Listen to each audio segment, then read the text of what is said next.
মোটা টাকা পণ দিতে পারেনি বলে মেয়েটিকে লগ্নভ্রষ্টা করে তার হবু শ্বশুরবাড়ির লোকজন বিয়ে ভেঙে দিয়ে চলে যায়। আর মেয়েটি কি করে? আত্মহত্যার পথ বেছে নেয়। আর তারপর থেকে তার হবু শ্বশুরবাড়ির লোকজনের সাথে যে কি ভয়ঙ্কর ভৌতিক ঘটনা ঘটে, সেটা শুনলে আপনারা সকলেই শিউরে উঠবেন। নমস্কার শ্রোতা বন্ধুরা, আত্মা ও ঈশ্বর চ্যানেলে আপনাদের সবাইকে স্বাগত। আশা করি আপনারা সকলেই খুব ভালো আছেন, সুস্থ আছেন। আত্মা ও ঈশ্বরকে এতটা ভালোবাসা দেওয়ার জন্য আপনাদেরকে জানাই অসংখ্য ধন্যবাদ। তাহলে চলুন বন্ধুরা, শুরু করা যাক আজকের এই ঘটনাটি। এই ঘটনাটি ১৬ বছর আগে উত্তর ২৪ পরগনার বারাসাত নামক একটি জায়গায় ঘটেছিল। বারাসাত টাউনের কাছে নয়, একটু ভেতর দিকে। এখন তেমন পশ্চিমবঙ্গে পণ নেওয়ার প্রথা আমরা দেখতে পাই না, বা যদি কোথাও ঘটেও থাকে আমাদের কানে হয়তো তেমনভাবে আসে না। কিন্তু ১৫-১৬ বছর আগেও কিন্তু এই পণ নেওয়ার প্রথা ছিল। আজকের এই যে ঘটনাটি আপনাদের বলবো, সেই ঘটনা কিন্তু আমাকে অনুসুয়া পাঠিয়েছে। অনুসুয়ার পিসির সাথেই কিন্তু এই ঘটনা ঘটেছিল। অনুসুয়ার বয়স তখন ছিল ১২ বছর। তার পিসির বয়স ওই ২১-২২ মতো হবে। এবার আপনারা অনেকেই হয়তো বলতে পারেন যে ভাইজির বয়স ১২, আবার পিসির বয়স এত। আসলে অনুসুয়ার বাবারা ৬ ভাই বোন, ৪ বোন এবং ২ ভাই। সবথেকে ছোট হলো অনুসুয়ার এই পিসি। বাদবাকি সবার বিয়ে হয়ে গেছে, তার কাকারও বিয়ে হয়ে গেছে। অনুসুয়া যে আরও ৩ জন পিসি রয়েছে, এবং অনুসুয়া যেখানে মানুষ সেখানে কিন্তু মেয়েদের অল্প বয়স থাকতে থাকতে বিয়ে দেওয়া হতো। কিন্তু বর্তমান সময়ে এসে এটা কিন্তু একদমই উল্টে গেছে, মেয়েরা স্বাবলম্বী হচ্ছে। কিন্তু ১৬ বছর আগেও বারাসাতের যে প্রত্যন্ত গ্রামে অনুসুয়া বড় হচ্ছিল, সেখানে কিন্তু অল্প বয়স হতে হতেই মেয়েদের বিয়ে দেওয়া হতো। তেমনি তার পিসির বয়সও যেহেতু ২১-২২ বছর হয়ে গেছে, তো সেইভাবে কিন্তু অনেকেই মনে করে অনুসুয়ার পিসির বয়স অনেক হয়ে গেছে এবং পণ ছাড়া কোনো মতে অনুসুয়ার পিসিকে বিয়ে দেওয়া যাবে না। আর সত্যি বলতে অনুসুয়ার ওই পিসিকে দেখতে কিন্তু খুব একটা ভালো ছিল না, আর হাইটে অনেকটাই শর্ট ছিল। আর অনুসুয়ার ওই পিসি কিন্তু উচ্চ মাধ্যমিক পাশ ছিল, কিন্তু পরবর্তীকালে আর সে পড়াশোনা করেনি। উচ্চ মাধ্যমিক কমপ্লিট হয়ে যাওয়ার পরে বাড়ি থেকে ছেলে দেখা হয়, কিন্তু কোনো ক্রমে তার বিয়ে হয় না। এরকম হয় যে কোনো জায়গায় হয়তো ছেলে পছন্দ হচ্ছে না, আবার কোথাও তারা মেয়ে পছন্দ করছে না। এইভাবে কিন্তু দেখতে দেখতে মোটামুটি প্রায় ৩-৪ বছর কেটে গেছে। কিন্তু এর মাঝখানে বড় সমস্যা ছিল পণ। যেহেতু অনুসুয়ার পিসিকে খুব একটা দেখতে ভালো না, হাইটে অনেকটাই শর্ট, যারা দেখতে আসতো তারা অনেক টাকা পণ চাইতো এবং গাড়িও চাইতো, অনেক সময় আনুষঙ্গিক অনেক জিনিস চাইতো। কিন্তু অনুসুয়ার পরিবার ছিল মধ্যবিত্তেরও নিচে। অনুসুয়া তখন ভালোভাবে পড়াশোনা করছে, তার বাবা মা অনেক কষ্ট করে তাকে পড়াশোনা করাচ্ছে। তার ঠাকুমা দাদু তখনও বেঁচে ছিল, কিন্তু বাদবাকি পিসিদের তেমনভাবে পণ দিয়ে বিয়ে দিতে হয়নি। তার ৩ পিসিকে দেখতে খুবই সুন্দর ছিল, অনেকে সম্বন্ধ নিয়ে এসেছে এবং মোটামুটি করে ঘরোয়াভাবে ওদের বিয়ে হয়ে গেছে। কিন্তু অনুসুয়ার এই কনি পিসির, হ্যাঁ, সে পিসির নাম ছিল কণিকা, সবাই তাকে কনি বলে ডাকতো। কনি পিসির বাবা অর্থাৎ এই যে অনুসুয়ার দাদু, তিনি তখন কোনো কাজ করতে পারতেন না। সমস্ত কিছু নির্ভর করতে হতো এই অনুসুয়ার বাবা এবং অনুসুয়ার কাকার কাছে। অনুসুয়ার কাকাও তখন ২-৩ বছর হয়েছে বিয়ে করেছে, তাদের ছোট্ট একটা ফুটফুটে কন্যা সন্তান তখন ছিল। আর তারা চাকরিও করেন না, দুজনে রাজমিস্ত্রির কাজ করত। আর সেই টাকা দিয়ে বোনের এত টাকা যৌতুক দিয়ে বিয়ে করা কোনো মতেই সম্ভব নয়। তো সেইভাবে একদিন একটা সম্বন্ধ আসলো। যে ছেলেটা সম্বন্ধ নিয়ে আসলো তার ছিল জুতোর ব্যবসা, এবং সেই বাড়ি থেকে প্রায় ৬ জন মতো তাদের বাড়িতে দেখতে এসেছিল। ছেলেটিকে দেখতে খুব একটা খারাপ নয়। অনুসুয়াদের বাড়ির তরফ থেকে ছেলেকে খুবই পছন্দ হয়ে গেল। তারা বাড়ি যাওয়ার পরে ফোন মারফত খবর দিল যে তাদের মেয়ে পছন্দ হয়েছে, তারা যেন ছেলে দেখতে আসে। এদিকে এরা তো সবাই খুব খুশি। অনুসুয়ার বাবা, কাকা, দাদু আরও অনেকে ছেলে দেখতে গেল, কিন্তু সেখানে বসে কথাবার্তা হলো যে যৌতুক দিতে হবে। এবার কত যৌতুক দিতে হবে? দিতে হবে ৫০,০০০ টাকা অনুষ্ঠান বাবদ। মানে এটা মেয়ের বাড়ির অনুষ্ঠান নয়, ছেলের বাড়িতে ওরা রিসেপশন মানে বউ ভাত করবে, তার জন্য ৫০,০০০ টাকা লাগবে, এবং আরও ৬০,০০০ টাকা চাইলো ছেলের জুতোর ব্যবসা আরও বাড়ানোর জন্য। ওরা এইসব কথা শুনে বাড়ি চলে আসলো। ছেলের বাড়ি কিন্তু একতলা মতো ছিল। আর সেই সময় কিন্তু অনেকে ছেলেও দেখতো, তার বাড়িঘরও দেখতো। বাড়িতে এসে আলোচনা হলো যে ছেলেও ভালো, পরিবারও ভালো, তারা ২ ভাই। বড় ভাইয়ের বিয়ে হয়ে গেছে, তাদের একটি সন্তানও আছে। মোটামুটি ভালো পরিবার। কিন্তু কি করা যাবে? এত টাকা তারা কোনোমতেই বের করতে পারবে না। ওই যে বললাম যে অনুসুয়ার বাবা কাকা রাজমিস্ত্রির কাজ করে, আর যা টাকা পায় যেহেতু দিনমজুরের টাকা তো, সেই টাকা খরচা হয়ে যায়। সঞ্চয় বলতে তাদের তেমন কিছুই নেই। আর লোন নেওয়া ওদের পক্ষে পসিবল নয়। এখন তারা কি করবে?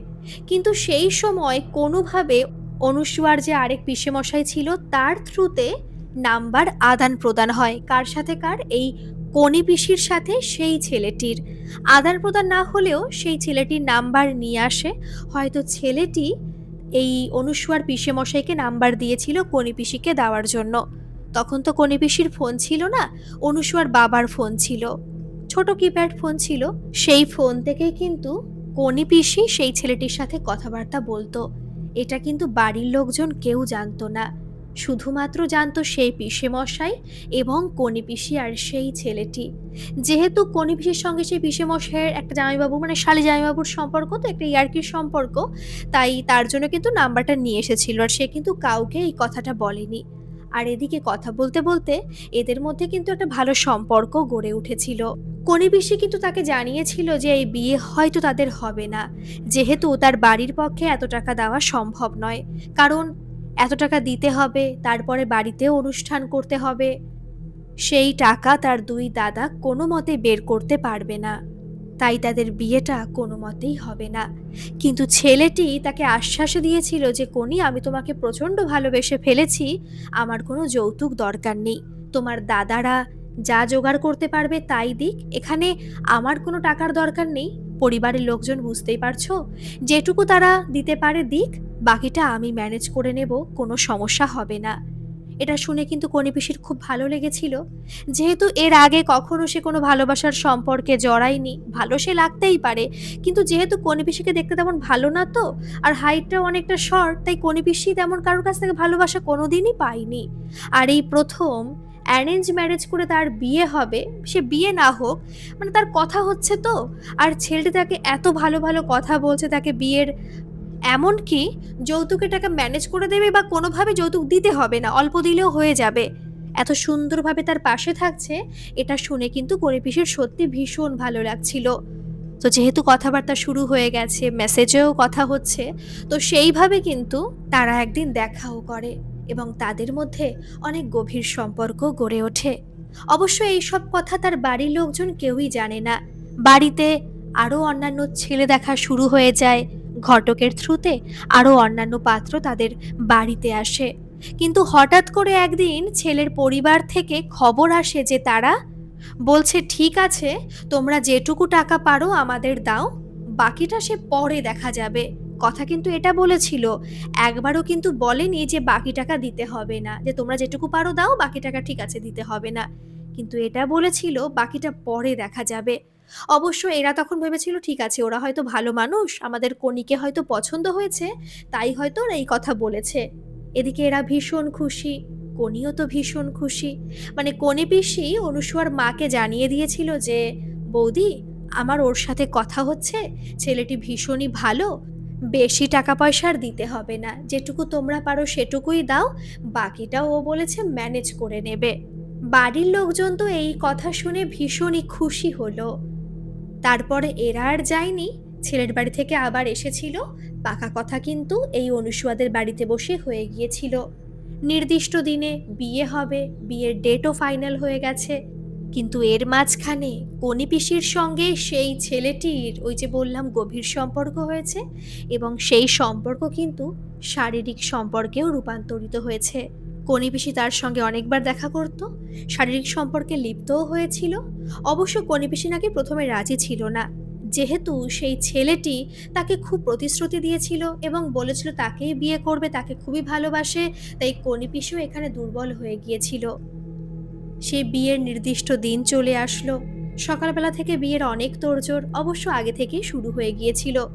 ভালোভাবে মানে মোটামুটি ভালোভাবে তারা তাদের বোনের ছোট বোনের বিয়ে দিচ্ছে। অনুসুয়া ভীষণ খুশি, বাদবাকি সবাই ভীষণ খুশি।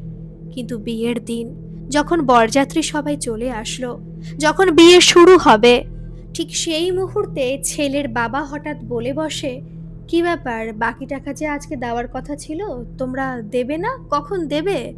এই কথা শুনে তো সবাই হতভম্ব হয়ে যায়। কারণ তারা ৪০,০০০ টাকা জোগাড় করতে পেরেছিল। ৪০,০০০ টাকা যৌতুকে দিয়েছিল।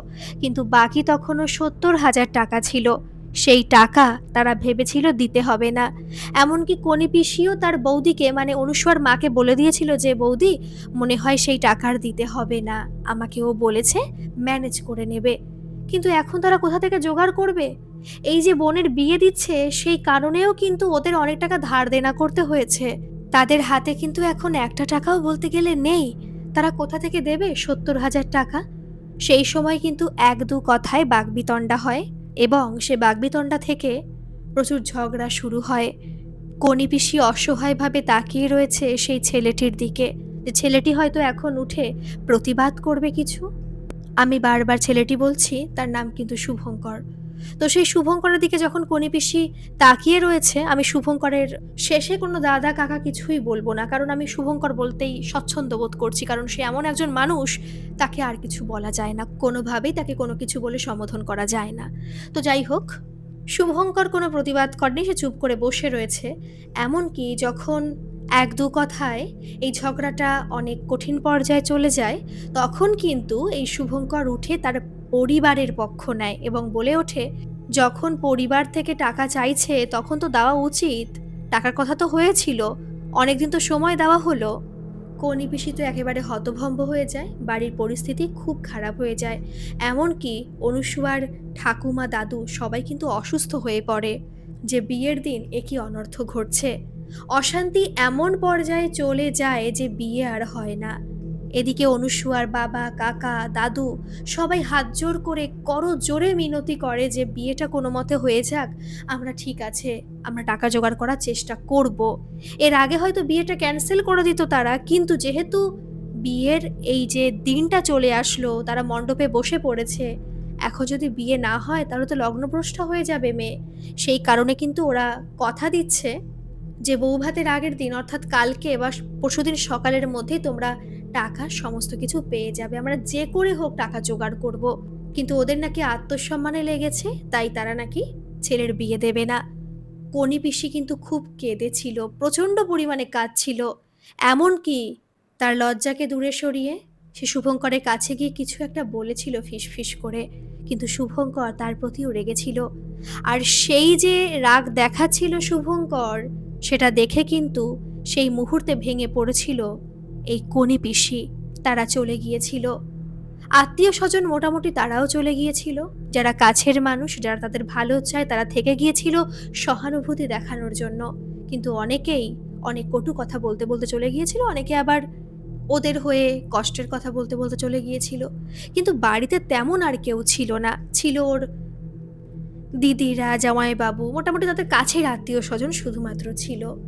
কিন্তু সেই সময় আলোচনা হওয়া শুরু করলো যে মেয়ের এখন কি হবে, মেয়ে তো লগ্নভ্রষ্টা হয়ে যাবে, কি করণীয় এখন। এইবার সেই সময় ছেলে দেখা শুরু হয় যে যদি ভ্যান চালায় বা যেরকম ছেলে হোক না কেন তার সঙ্গে অনুসুয়ার পিসির বিয়ে দেবে।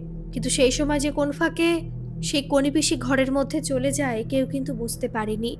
কিন্তু যখন দেখে তারা কনি পিসি কোথাও নেই, তখন তারা সমস্ত জায়গা তন্ন তন্ন করে খোঁজে। যেহেতু অনুসুয়ার যে কাকা, তার ঘর না আলাদা ছিল, মানে সে তার বউ এবং সন্তান নিয়ে আলাদাই থাকতো, সেই ঘরের মধ্যে কেউ আর যায়নি। আর সেই ঘরের মধ্যেই গিয়েছিল কনি পিসি এবং সে ঘরের মধ্যেই গলায় দড়ি দিয়ে আত্মহত্যা করেছিল। যখন তারা বুঝতে পারে তখন অনেকটা দেরি হয়ে গেছে, কনি পিসি মারা গেছে। পোস্টমর্টেম তো অবশ্যই হবে, হয়েও ছিল। কিন্তু পোস্টমর্টেম হওয়ার পরে জানেন কি জানা গিয়েছিল? যে কনি পিসি নাকি প্রেগনেন্ট ছিল। বুঝতে পারছেন কি পরিস্থিতি। এবার সেই সময় কিন্তু সবাই সেই বাড়িতে গিয়েছিল বলার জন্য যে আপনার ছেলে এরকম কাজ করেছে, কিন্তু তারা অস্বীকার করেছিল। পুলিশ কেস হয়েছিল, অনেক কিছু হয়েছিল, কিন্তু কোনোভাবেই না সে হাজত বাসার করেনি, ছাড়া পেয়ে গিয়েছিল। জেলে গিয়েছিল কিন্তু সেখান থেকে চলে এসেছিল। আর এদিকে কষ্ট পাচ্ছে কারা? অনুসুয়ার বাড়ির লোকজন।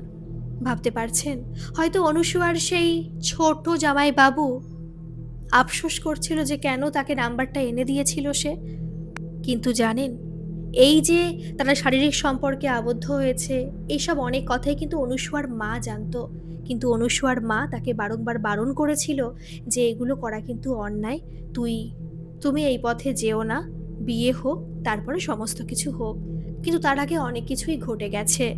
আর তারপর অনুসুয়ার মা কিন্তু মুখ খুলেছিল যে সে অনেক কিছুই জানতো, এবং অনুসুয়ার মাকে কিন্তু সেই সময় বাড়ির লোকজন অনেক কুকথা বলেছিল, এবং অনুসুয়ার বাবাও তাকে চড় মারতে পর্যন্ত ছাড়েনি। কিন্তু অনুসুয়ার মা তখন কি প্রতিবাদ করবে? কারণ দোষ তো তার ছিল, কিছু করার ছিল না।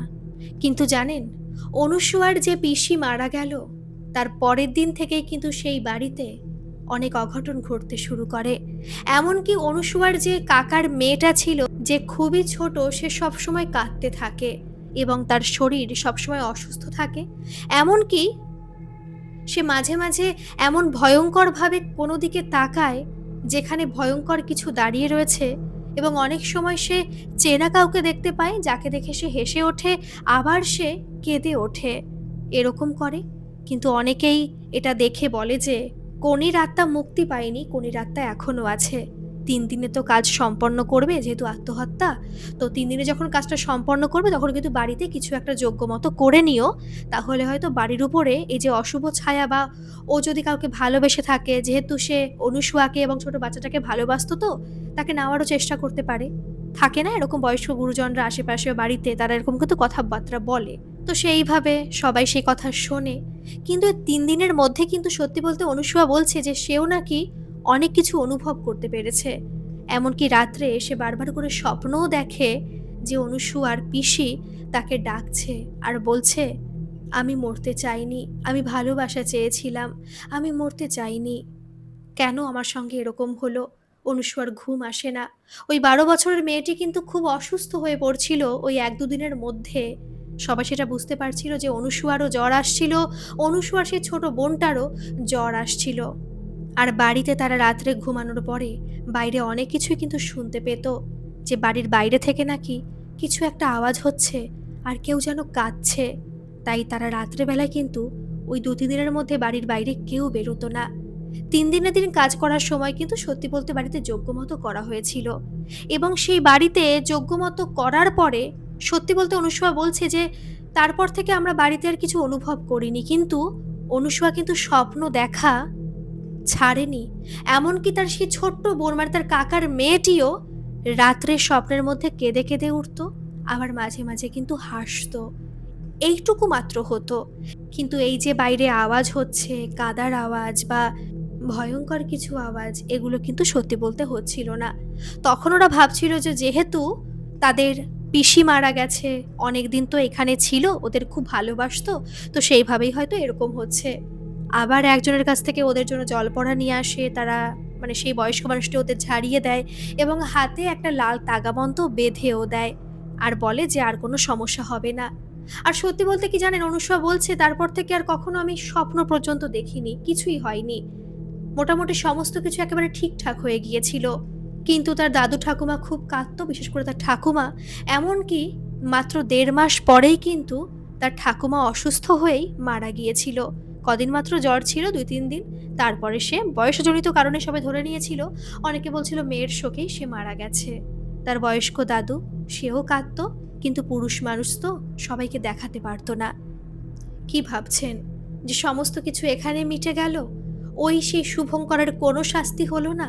হবে তো শাস্তি, না হলে কেন ঘটনাটা বলবো? এই যে ৩ দিন মিটে গেল, ৩ দিনে অবশ্য শুভঙ্করের বাড়িতে তেমন কিছুই হয়নি। অবশ্য এর মাঝখানে শুভঙ্করের বাড়িতে অনেক ঝড় নেমে গেছে, যেহেতু পুলিশ কেস হয়েছিল, অনেক সমস্যা হয়েছিল। মোটামুটি কদিনের মধ্যেই এই সমস্ত কিছু মিটেও গেছে। আর তারপর থেকেই তার জন্য মেয়ে দেখা শুরু হয়ে গেছে, এবং সেই বাড়িতে নাকি সে ৩-৪ দিন পর থেকেই অনেক খারাপ ঘটনা ঘটতে শুরু করেছিল। ওই বাড়িতেও তো একটা বাচ্চা ছিল, সেই বাচ্চা নাকি অনেক সময় অনেক কিছু দেখতে পেত। সেও খুব ভয় পেত, কিন্তু কেউ তেমন কিছু বুঝতে পারেনি। এমনকি অনেক সময় যেহেতু ওরা জুতোর ব্যবসা করে, মানে ওই যে শুভঙ্কর, একটা ছোট ঘরের মধ্যে অনেক জুতো রয়েছে, সে জুতোর ঘরেও কিন্তু অনেক আওয়াজ হতো। তারা ভাবতো হয়তো ইঁদুর রয়েছে, কিন্তু সকালবেলা উঠে কোনো জুতো ছেঁড়া বা কিছু তারা কিন্তু দেখতে পেত না।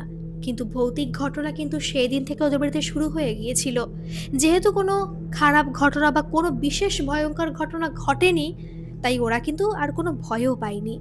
এর মধ্যে একটা মেয়েকে নাকি ওদের খুব পছন্দ হয়ে যায় এবং সেই মেয়েটির সঙ্গে বিয়েও ঠিক হয়। আর সে মেয়েটিকে দেখতে কিন্তু ভালোই ছিল।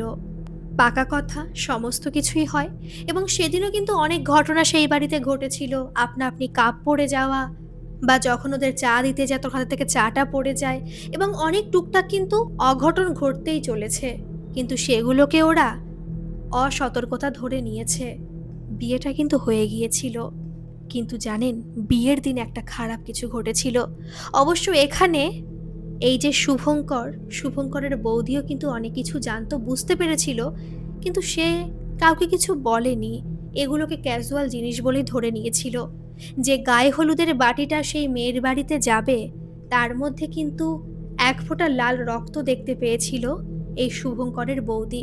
কিন্তু সে সেই হলুদের সঙ্গে মিশিয়ে দিয়েছিল সেটা। সে ভেবেছে হয়তো কোনো রং বা কিছু একটা হবে, বা হয়তো কারোর হাত কেটে গেছে, সেই হাতের বা তার রক্ত সেখানে পড়েছে। এগুলো দেখলে হয়তো আবার হলুদ বাটতে হবে, আবার নতুন করে রিচুয়াল করতে হবে। তাই সে চুপ করে গিয়েছিল। সেই হলুদের সঙ্গে মিশিয়ে দিয়েছিল। আর সেই হলুদটা কিন্তু মেয়ের কাছে গিয়েছিল। মেয়েকে মাখানো হয়েছিল। আর তারপর থেকে কিন্তু মেয়েটার মধ্যে অন্যরকম কিছু দেখতে পাওয়া গিয়েছিল। আর জানেন, বিয়ের দিন যখন শুভ দৃষ্টি হয়, এই শুভঙ্কর নাকি সেই মেয়েটির চোখের মধ্যে অন্য কাউকে দেখতে পেয়েছিল। আর সেই অন্য কেউ আর কেউ নয়, কোনি পিসি ছিল।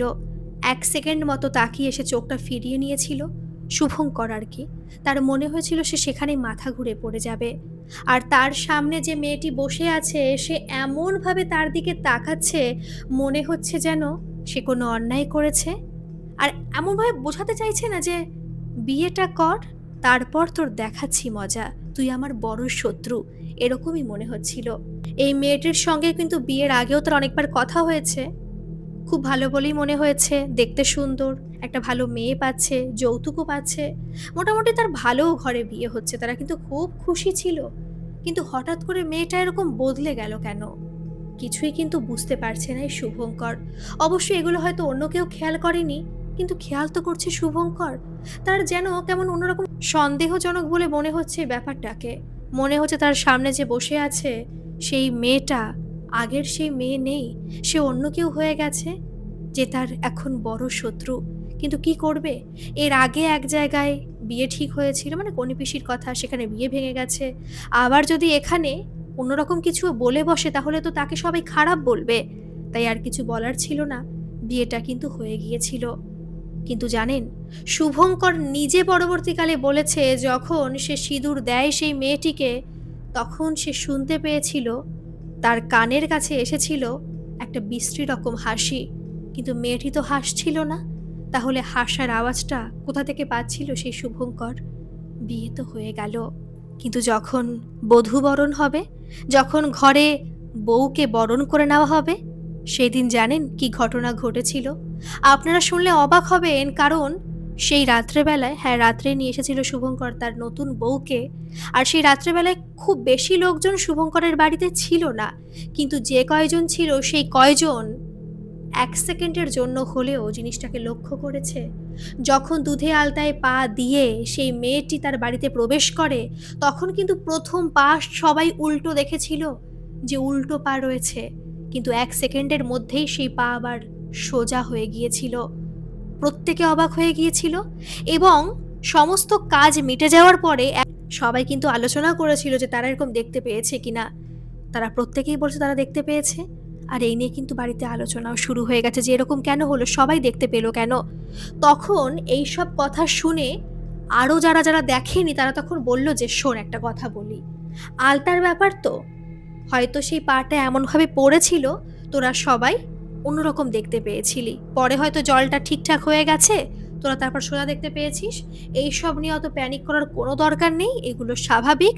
আর এগুলো বললে কিন্তু খুব খারাপ কিছু ঘটে যাবে, বা ওদের মধ্যে কিন্তু সম্পর্ক আর ভালো থাকবে না। আর সব থেকে বড় কথা, বাড়ির লোকজন একটা অশান্তির মধ্যে পড়ে যাবে, ভয়ের মধ্যে পড়ে যাবে। যেহেতু শুভঙ্কর কিন্তু এর আগে একটা মেয়ের সাথে বিয়ে ঠিক হওয়ার পরেও কিন্তু তাকে লগ্নভ্রষ্টা করে বিয়ে ভেঙে দিয়েছে এবং সে মেয়েটি আত্মহত্যা পর্যন্ত করেছে।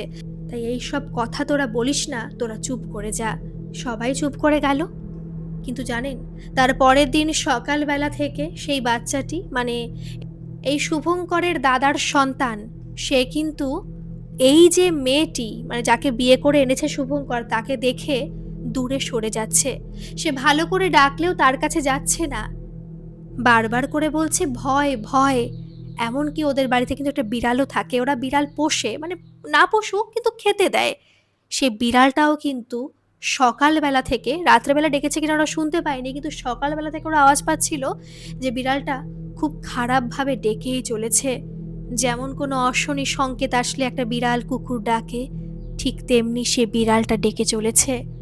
ওকে শতবার বারণ করার পরেও, তাড়িয়ে দেওয়ার পরেও সে বিড়াল সেখান থেকে যায় না, আর বারবার করে বাড়ির চৌহদ্দি থেকে সে বিড়ালটা অশনি সংকেতের মতো ডাকতেই থাকে। এবং বাড়ির প্রত্যেকে তখন আলোচনা শুরু করে দেয় যে নিশ্চয়ই খারাপ কিছু ঘটতে চলেছে, এবং এই বউ অলক্ষ্মী। না হলে ওই আলতার ব্যাপারটা ওরকম হবে কেন, প্রথম পা ওরকম উল্টো হবে কেন, আর বাচ্চাটি বা কাঁদবে কেন, আর বিড়ালটাই বা এমন করবে কেন? নিশ্চয়ই কোনো খারাপ কিছু ঘটতে চলেছে। সবাই ঠাকুরের কাছে কামনা করছে যেন কিছু না ঘটে, কিন্তু ঘটবে তো অবশ্যই।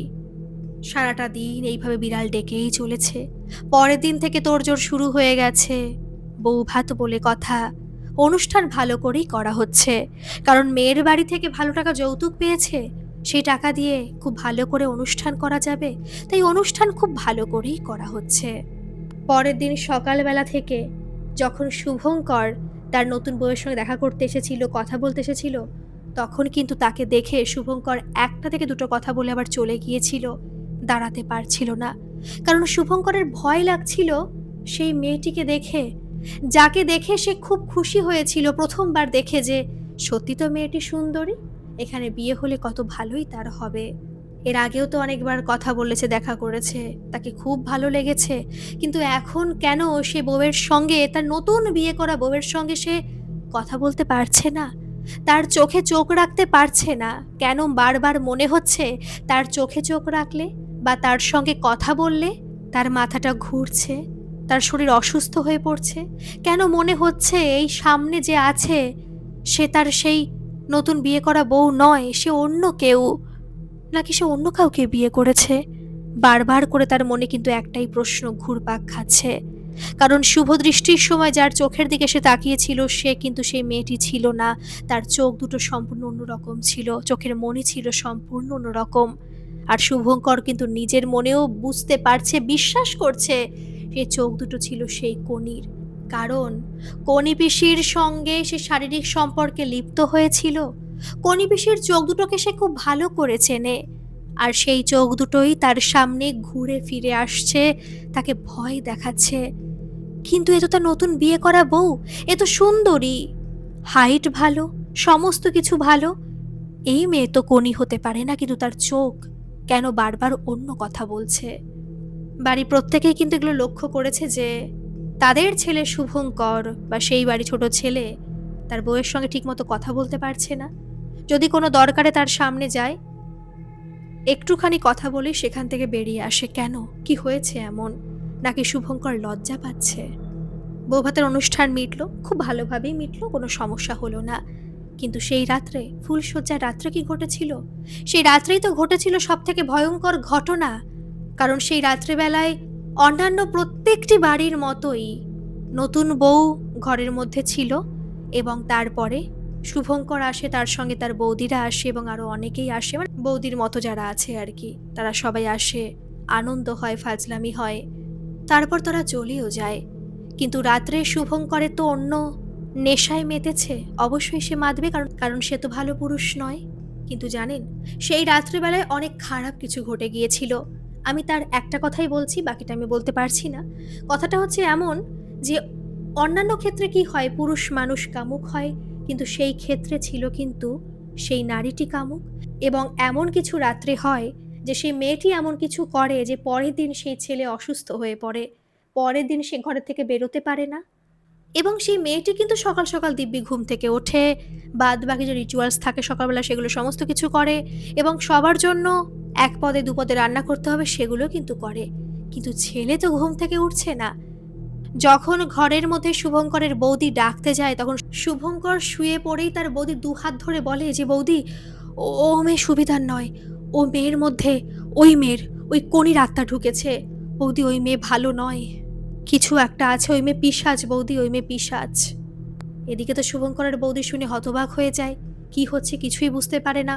এদিকে শুভঙ্কর কিছু বলতেও পারে না রাত্রে কি ঘটেছে। কিন্তু শুভঙ্করের বৌদি স্পষ্ট বুঝতে পারে যে সে যন্ত্রণায় কুঁকড়ে যাচ্ছে, তার কোথাও প্রচণ্ড কষ্ট হচ্ছে। সে বাইরে যায়, তার হাজবেন্ডকে বলে। এইভাবে একজন দুজন জানতে জানতে অনেকেই জেনে যায়, অনেকেই ঘরে আসে। শুভঙ্করকে দেখে সবারই কষ্ট হয়। তখন সবাই বলে তাকে ডাক্তার কাছে নিয়ে যাওয়া হোক। কিন্তু শুভঙ্কর হাঁটতে পর্যন্ত পারছে না, জানেন। শেষ পর্যন্ত শুভঙ্করের যে দাদা এবং আরও যারা পুরুষ মানুষ ছিল, ওরা কোলে করে তাকে গাড়িতে তোলে এবং ডাক্তারের কাছে নিয়ে যায়। এবং প্রচণ্ড চেঁচাতে থাকে শুভঙ্কর, কাঁদতে থাকে। জানেন, আমিও শুনে অবাক হয়ে গেছি এই ঘটনা। যখন তাকে ডাক্তারের কাছে নিয়ে যাওয়া হয় তখন সে কাঁদতে থাকে, কারণ তার, আমি ওয়ার্ডটা ইউজ করছি, মানে পেনিসে তার খুব বড় প্রবলেম হয়ে যায়। এবং সে শুধু বলে যে আমাকে বাঁচান, এবং আমার যে নতুন বউ সে পিশাচ। এমনকি সে হসপিটালে ভর্তিও থাকে এবং তার 2 দিন পরে তার একটা অপারেশন পর্যন্ত করতে হয়। এদিকে তো নতুন বউকে কি বলবে, কেউ কিছুই বলতে পারছে না। কিন্তু তার বৌদি তো জানে। শুভঙ্করের বৌদিকে একমাত্র সে কথা বলেছিল যে ও কোনি, ও কোনির আত্মা, কিন্তু বাকিদের বলছে ও পিশাচ। অপারেশনের 2 দিন পরে শুভঙ্কর বাড়িতে আসে, নতুন বউ কিন্তু বাড়িতে রয়েছে। আর বিড়াল সমানেও ডেকে যাচ্ছে, বিড়াল ডাকা কিন্তু থামছে না, বাচ্চাটিও কাঁদছে। এগুলো তো ঘটেই চলেছে বাড়িতে। আর তাছাড়া এগুলোর সাথে সাথে একটার পর একটা অঘটন ঘটেই চলেছে। এই প্লেট ভাঙছে, এই গ্লাস পড়ে যাচ্ছে, এরকম অনেক কিছুই ঘটছে। এমনকি যখন তার ছেলের অপারেশন করতে হবে বলল, তখন কিন্তু এই শুভঙ্করের যে আত্মীয়স্বজন রয়েছে, গুরুজনরা, তারা কিন্তু মেয়েটাকে তখন অকথা কুকথা বলতে শুরু করলো যে তুমি খারাপ, তুমি আসার পর থেকে এরকম কি করে হচ্ছে, কি করেছো আমার ছেলের সঙ্গে। কিন্তু তার মুখ থেকে একটা কথাও কেউ বের করতে পারছে না। কিন্তু যখন শুভঙ্কর আসলো, তার দিকে এমনভাবে এই মেয়েটি তাকালো যে শুভঙ্কর আবার চিৎকার করে উঠে বলল ওর মধ্যে কোনো আত্মা রয়েছে, ও কোনির আত্মা, কোনির আত্মা। তখন সবাই বুঝতে পারলো যে কার কথা বলছে। তখন আর কেউ অপেক্ষা করলো না, তাদের চেনা জানা একজন তান্ত্রিককে কিন্তু সেই বাড়িতে নিয়ে এসেছিল। কারণ এগুলোর খোঁজ করলে, মানে আমি তান্ত্রিকের খোঁজের কথা বলছি আর কি, খোঁজ করলে অবশ্যই তাদের খুঁজে পাওয়া যায়, বিভিন্ন জায়গায় তাদের বাস। তো তেমনভাবে তারা খুঁজে পেয়েছিল, একজন সেই বাড়িতে এসেছিল। আর সত্যি বলতে সেই তান্ত্রিক মনে হয় ভালোই ছিল, কারণ সে বাড়িতে আসার পর থেকেই কিন্তু সেই বউটি পাগলামি শুরু করেছিল। যে এর আগে পুরো ঠান্ডা ছিল, স্থির ছিল, একটা থেকে দুটো কথা সে বলতো না, এমনকি কথা বলতোই না দরকার ছাড়া। অনেক সময় কিছু জিজ্ঞেস করলেও সে উত্তর দিত না। কিন্তু সে তান্ত্রিক ঢোকার পর থেকে পাগলের মতো করতে থাকে। তখন কিন্তু সবাই বুঝে যায় যে এরকম ঘটনা তখনই ঘটে যখন সেই নারী বা পুরুষের মধ্যে কোনো আত্মা প্রবেশ করে। তান্ত্রিক তাকে সামনে বসায়, সমস্ত কিছু জিজ্ঞেস করে, আর তখন কিন্তু সে সমস্ত কিছুই বলে। সে আসলে কে, কেন সে এখানে এসেছে, আর সে চায় না শুভঙ্কর সুখী হোক, তার পুরুষত্ব নষ্ট করতে চায়, মেরে ফেলতে চায় না। মেরে ফেললে তো সে মরেই গেল, শাস্তি কোথায় পেল? বেঁচে থেকেই সে যেন শাস্তি পায়, এই কথাবার্তা সে কিন্তু সামনে থেকে বলল। কিন্তু তান্ত্রিক তার কাজ করা শুরু করলো। তখন তান্ত্রিক একটা কথাই বলেছিল, কিছু ভায়া তো ছিল, কোনো কিছুর ভায়া ছাড়া তো এই আত্মা প্রবেশ করতে পারবে না কারোর শরীরে। কিছু কি হয়েছিল আপনারা মনে করে বলুন। তিনি প্রত্যেকটি কথা বলতে থাকেন, বিশেষ করে মেয়ের পরিবারকে বলতে থাকেন। তখন তিনি গায়ে হলুদের কথাও তোলেন। আর তখন তার বৌদি, মানে শুভঙ্করের বৌদি ভাবে যে সে তো অন্যায় করে ফেলেছে, এখন তার স্বীকার করতে হবে। তখন সে বলে হ্যাঁ, সে এরকম দেখতে পেয়েছিল একটা রক্তের ফোঁটা। তখন তিনি এটাও বলেন যে রক্ত তো ওর কাছ থেকে আসবে না, কারণ ও সূক্ষ্ম, ওর মধ্যে স্থূল কোনো দেহ নেই, রক্ত আনতে পারবে না। নিশ্চয়ই মেয়েটির বা ছেলেটির শরীর থেকে রক্ত ঝরেছে। মেয়েটির ঝরবে না, কারণ রক্ত তো এই বাড়িতেই ছিল। তখন শুভঙ্কর বলল যে সেদিন তার ব্লেডে হাত কেটে গিয়েছিল, কিন্তু ব্লেডটা সোজা করা ছিল। সে বুঝতে পারেনি, সে নাকি রেগেও গিয়েছিল যে ব্লেডটাকে সোজা করে কে রেখেছে, এখানে তো আরো বড় অঘটন ঘটে যেতে পারতো। কিন্তু সে যেহেতু ব্যস্ত ছিল সেই দিন, তাই হাত একটু কেটে যাওয়ার পরেও কাউকে কিছু আর বলেনি, ব্লেডটাকে অন্য জায়গায় সরিয়ে রেখেছে। তখন তিনি বললেন, আচ্ছা তাহলে সেই রক্ত থেকেই, কারণ বিয়ের দিন পাত্র বা পাত্রীর রক্ত বেরোনো কিন্তু অশুভ, আর সে রক্তকে কাজে লাগিয়েছে এই আত্মা। তো যাই হোক, তান্ত্রিক তো তার কাজ করা শুরু করে দিলেন, অনেক কিছুই করলেন, আর শেষমেশ কিন্তু তার ভিতর থেকে সেই আত্মাকে মুক্ত করতে পারলেন তিনি। আর এইসব কথা কিন্তু অনুসুয়াদের বাড়ির অজানা নয়, যেহেতু তাদের বাড়ি থেকে মোটামুটি 40 মিনিটের দূরত্বে, এবং সেই ছেলেটির বাড়ির পাশে ওদের এক চেনা জানা লোকও আছে, তাদের থ্রুতে কিন্তু অনুসুয়াদের বাড়ির সবাই সমস্ত কিছু জানে, কিন্তু ওরা আর সেখানে যায়নি, যাওয়াটা ঠিকও না। কিন্তু ওরা কিন্তু বসেছিল না, মানে অনুসুয়াদের বাড়ির লোকজনের কথা বলছি, ওরা একজন ভালো পুরোহিত এবং তিনি অনেক কিছুই জানেন, তার কাছে গিয়েছিল, এইসব কথা বলেছিল। আর সেই ভালো পুরোহিত কিন্তু তিনি যে আর কি যজ্ঞ করেছিলেন না, তিনি আর কি, মানে ব্রাহ্মণ মতো, কিন্তু তিনি অনেক কিছুই জানেন। তার কাছে গিয়ে বলেছিল যে আপনি তো অনেক কিছুই করেছিলেন, যজ্ঞ করলেন, তাহলে এরকম কি করে হলো? তখন তিনি বললেন যে প্রতিশোধ নিতে চায় সে কি আর এইভাবে যেতে চায়? প্রতিশোধ হয়তো ওর নেওয়া হয়ে গেছে, না হলে আরও অনেক কিছু করতো। বাড়িতে বড়সড় যজ্ঞর আয়োজন করতে হবে, করো, আমি অনেক কিছু করার চেষ্টা করব, আশা করি ওর আত্মা মুক্ত হয়ে যাবে, আমি চেষ্টা করব। এবং তারপর আপনারা গয়ায় যাবেন, ওর নামে একটা পুজো দিয়ে আসবেন, তাহলে হয়তো সমস্ত কিছু হয়ে যাবে। এদিকে অনুসর বাড়ির লোক রাজিও হয়ে যায়। কিন্তু শুভঙ্করের কথা ভাবছেন? শুভঙ্করের বউ তো মুক্ত হয়ে গেল সে আত্মার থেকে, তারপরে কিন্তু সে কিছুদিন সেখানে ছিল, কিছুদিন বলতে মোটামুটি 2 থেকে 3 মাস ছিল। কিন্তু শুভঙ্করে যে পুরুষত্ব নষ্ট হয়ে গেছে, 2-3 মাসে যাওয়ার পরে কিন্তু সেই বউ বাড়ি থেকে পালিয়ে গিয়েছিল, সে আর সংসার করবে না এখানের। তারপরে প্রায় 1-1.5 বছর পরে আরও একটা মেয়ের সঙ্গে তার বিয়ে ঠিক হয়, মিথ্যে কথা বলে নাকি বিয়ে দেওয়া হয়েছিল, কিন্তু সেও সেখান থেকে চলে গিয়েছিল। সে মাত্র 7 দিন মতো সেই বাড়িতে ছিল, তারপর চলে গিয়েছিল। আর তারপর জানেন, সেই শুভঙ্কর কিন্তু বেঁচে নেই। সেই শুভঙ্কর তার কয়েক বছরের মধ্যেই ইনফেক্টেড হয়ে মারা গিয়েছিল, অনেকদিন ভুগেছিল, তারপর মারা গিয়েছিল। তো এই ছিল আজকের ঘটনা বন্ধুরা। আজকের এই ঘটনাটা আপনাদের কেমন লাগলো অবশ্যই কিন্তু কমেন্ট করে জানাবেন।